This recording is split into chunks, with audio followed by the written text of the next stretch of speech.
What's going on, everybody? Thank you all for joining me today. If you haven't already, please make sure you hit the like button, because that's the most important thing you can do for me on this channel. What it does, that helps make sure that those who are subscribed to the channel will indeed get the notifications, and it also helps to push this video through the YouTube algorithm as well. Secondly, if you're new to the channel, or maybe you've been ghost watching this channel for quite some time now, please do me a favor and yourself a favor by hitting the subscribe button as well as the bell notification next to the subscribe button, so you can be notified whenever I release a new video. And lastly, please make sure you share this video out on your social media platforms to your family and friends to inform them on this news and information. And yes, that does help to give me a slight boost in the YouTube algorithm as well. And with the introduction out of the way, let's get into today's news. And today we have to discuss how recently a Holocaust survivor came out and slammed Kamala Harris and the DNC for constantly spreading the dangerous rhetoric that Donald Trump is Hitler.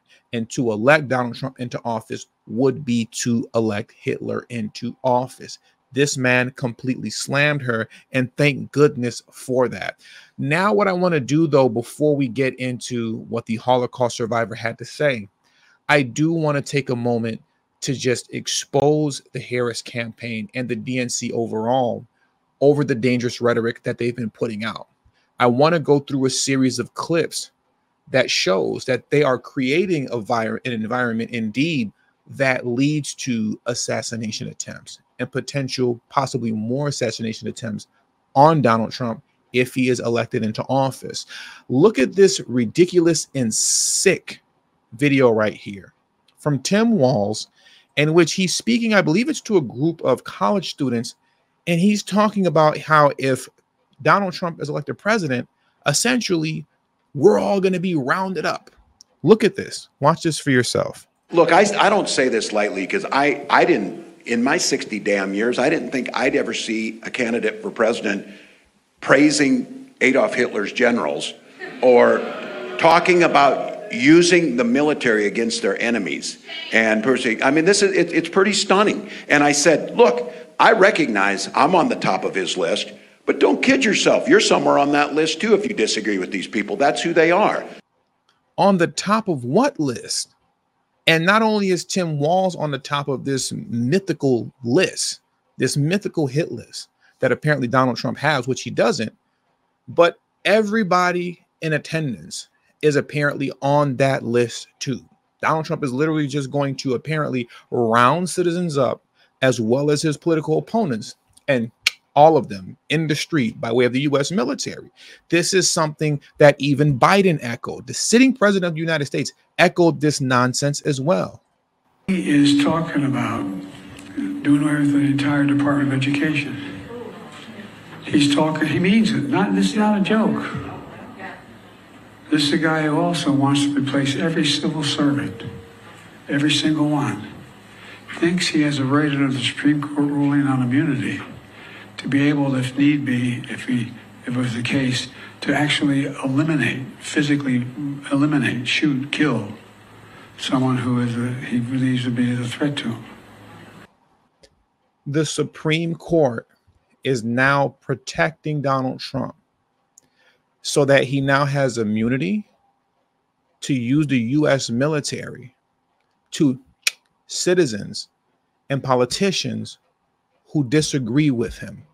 Once again, as I have stated so many times over and over again, the people who cry so much, whine like babies about everything being dangerous rhetoric, they are the ones who engage in it the most. How are you going to say that these people are not creating an environment that leads to violence? They're the ones that are creating that environment by spewing such rhetoric. Now let's move over to what Kamala Harris stated a few days ago, as I reported. And don't you worry, we're going to get to the Holocaust survivor very soon. But we have to bring everybody along that may be a little behind on this and are just now coming into this information. So let's get into what Kamala Harris had to say a few days ago now. So yesterday we learned that Donald Trump's former chief of staff, John Kelly, a retired 4-star general, confirmed that while Donald Trump was president, he said he wanted generals like Adolf Hitler had. Donald Trump said that because he does not want a military that is loyal to the United States Constitution. He wants a military that is loyal to him. He wants a military who will be loyal to him personally, one that will obey his orders even when he tells them to break the law or abandon their oath to the Constitution of the United States. In just the past week, Donald Trump has repeatedly called his fellow Americans the enemy from within, and even said that he would use the United States military to go after American citizens. It is deeply troubling and incredibly dangerous that Donald Trump would invoke Adolf Hitler, the man who is responsible for the deaths of 6 million Jews and hundreds of thousands of Americans. How irresponsible is this? And I want this to sit on your mind for a moment. This is the president, sitting president of the United States, and Joe Biden, along with his vice president, that is echoing this type of MSNBC foolishness. We even have now Hillary Clinton coming on national television comparing a rally that happened in 1939 at Madison Square Garden, a Nazi rally. She's saying that the rally that Donald Trump is getting ready to have this Sunday at Madison Square Garden is going to be a reenactment of the Nazi rally in 1939. Let's get into this dangerous rhetoric creating an environment of violence right now coming from Hillary Clinton on CNN. Thing that you'll see next week, Caitlin, is Trump actually reenacting the Madison Square Garden rally in 1939. I write about this in my book. President Franklin Roosevelt was appalled that neo-Nazis, fascists in America were lining up to essentially pledge their support for the kind of government that they were seeing in Germany. So essentially, in a nutshell, what Hillary Clinton is saying is that if you're a Trump supporter, if you're planning on voting for Donald Trump, you too are a Nazi. She's referring to at least half the population as Nazis.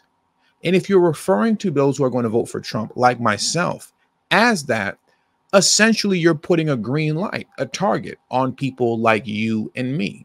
Once again, the same things that they preach about the most is what they actually do at the DNC. They're the ones that are putting a green light on citizens by referring to all of us as something that we are not.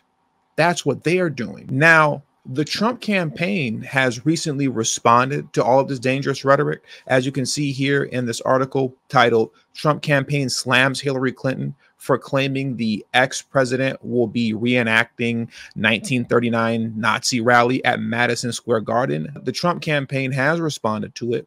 They did slam Hillary Clinton, but even better than taking a moment to actually hear what the Trump campaign had to say about this, I think it's time for us to actually listen to and hear what a real life Holocaust survivor has to say about such allegations, because it's truly disrespectful to those who survived Nazi Germany. So let's get into what he has to say. My name is Jerry Wartsky. I'm 94 years old and survivor of Auschwitz and the Death Marches. Adolf Hitler invaded Poland when I was 9 years old. He murdered my parents and most of our family. I know more about Hitler than Kamala will ever know in 1,000 lifetimes. For her to accuse President Trump of being like Hitler is the worst thing I've ever heard in my 75 years living in the United States. I know President Trump, and he would never say this, and Kamala Harris knows this.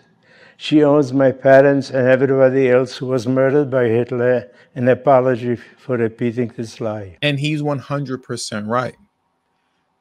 The Harris Walls campaign, as well as the DNC overall, owe the Holocaust survivors an apology. Now, you know they're not going to get one. That isn't going to happen, because the DNC doesn't take responsibility for anything, just like how they don't take responsibility for completely crashing and burning the economy, and they don't take responsibility for creating the migrant crisis. Harris does not take responsibility for anything, so she most certainly is not going to take responsibility for the dangerous rhetoric that her and her campaign is pushing.